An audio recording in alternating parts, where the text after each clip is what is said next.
салом, барномаи пайдоиш аст манзури шумо. ин навбат барнома аз ашёи мухтасар маълумот медиҳад ки ҳамаи мову шумо ҳамарӯза истифода мебариму мусиқиҳои ҷолибу хабарҳои фавриро мешунавем.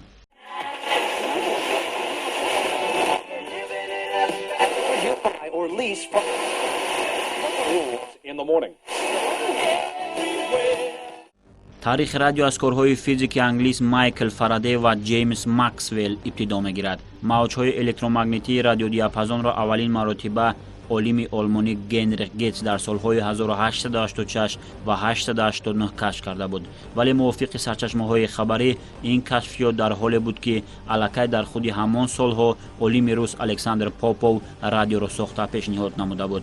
ҳамин гуна дар қатори олими рус Александр Попов олимони дигари физик рӯи ихтирои радио таҷрибаҳои худро гузаронинданд. вале дар таърихи техника дастгоҳи сохтаи Попов ки пайдоиши ин дастгоҳ ба 7 майи соли 1895 рост меояд, аввалин дастгоҳи радиоӣ дониста мешавад.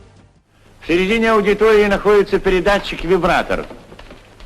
У меня же здесь приемный аппарат. Я присоединяю к трубочке с металлическим порошком, благодарю вас, вертикальный провод. Это увеличивает чувствительность приемника. Итак, прошу, Петр Николаевич, дайте 3 сигнала. Хорошо. Включаю. Я попрошу вас дать 5 сигналов.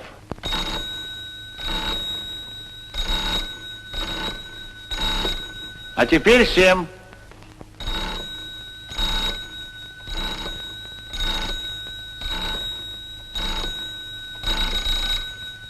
В заключение я могу выразить надежду, что при дальнейшем усовершенствовании этот прибор может быть применен к передаче сигналов на значительные расстояния.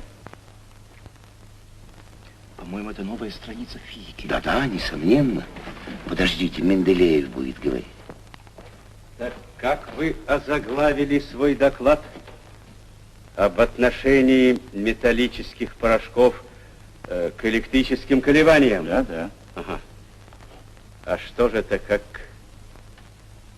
как не телеграф без проводов в ближайшее время? ӯ соли 1896 дар масофаи 250 метр бесим радиосигнал фиристод. баҳори соли 1897 дурии радиоалоқаро ба 600 метр расонид.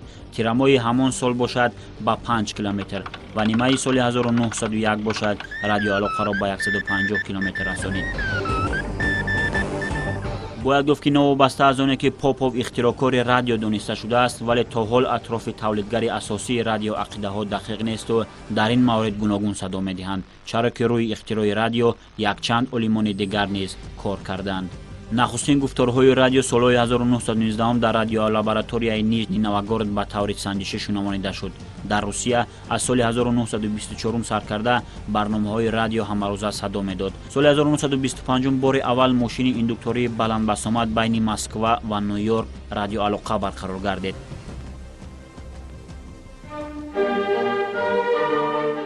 бояд гуфт ки пас аз ба вуҷуд омадани мавҷҳои радиоӣ дастгоҳи мавҷқабулкунак ё радиоприёмник ба вуҷуд омад. дар аввал дастгоҳҳо хеле калонҳаҷм буданд. мардум дар хонаҳои худ мегузоштанду барномаҳоро гӯш мекарданд.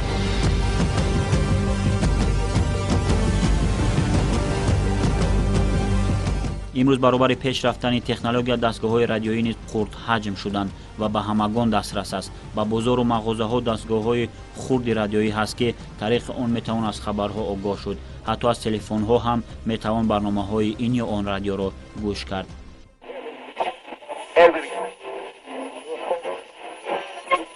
дар ҷумҳурии Тоҷикистон чун дигар кишварҳои ҷаҳон радио дар таърихи 10 апрели соли 1930 ба кор шурӯъ намуд ки баъд аз 2 рӯз аз соати 7 субҳ то 22 бегоҳ бо барномаҳои гуногун шунавонида мешуд. кӯтоҳбарномаи пайдоиш буд. Сарбаланду хонаобод бошед.